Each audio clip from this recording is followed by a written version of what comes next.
मुद्द्यामध्ये चव्हाणांनी मोदींची स्तुती केलेली आहे, भाजपची स्तुती केलेली आहे। विनायक डावरुंग आमचे प्रतिनिधी आमच्या सोबत आहेत, अधिक माहिती जाणून घेणार आहोत। विनायक, दुपारी 12 वाजता अशोक चव्हाण यांचा भाजपमध्ये पक्षप्रवेश।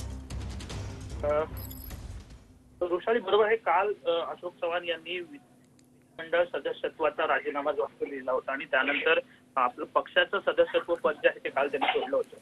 नंतर बोलले होते की 1 ते 2 दिवसात मी माझा निर्णय जो आहे तो मी जाहीर करेन।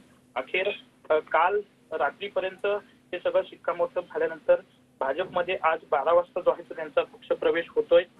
ज्या पद्धतीने अशोक चव्हाण यांना भाजपमध्ये घेतलं जाते आगामी लोकसभा निवडणुकीच्या अनुषंगानं त्यांचं महत्वाचं असणार आहे नांदेड आणि या सगळ्या पट्ट्यामध्ये। दुसरीकडे आपण जर पाहिलं तर राज्यसभेवरची गणितं जी आहेत ती सुद्धा भाजपला जोडवायची आहेत आणि त्यासाठी अशोक चव्हाण यांचा पक्षप्रवेश जो आहे तो आता वेगानं केला जातोय। कारण काल आपण जर पाहिलं तर काल त्यांनी राजीनामा दिला अचानक आणि त्यानंतर आज हा पक्षप्रवेश जो आहे तो केला जातोय। राज्यसभेची गणितं जी आहेत ती भाजपला जुळवायची आहेत आणि यासाठीच हा पक्षप्रवेश महत्वाचा मानला जातो। विनायक, एक महत्वाचा मुद्दा म्हणजे या ठिकाणी 15 फेब्रुवारी ही राज्यसभेच्या उमेदवारी अर्ज भरण्याची शेवटची तारीख आहे। 15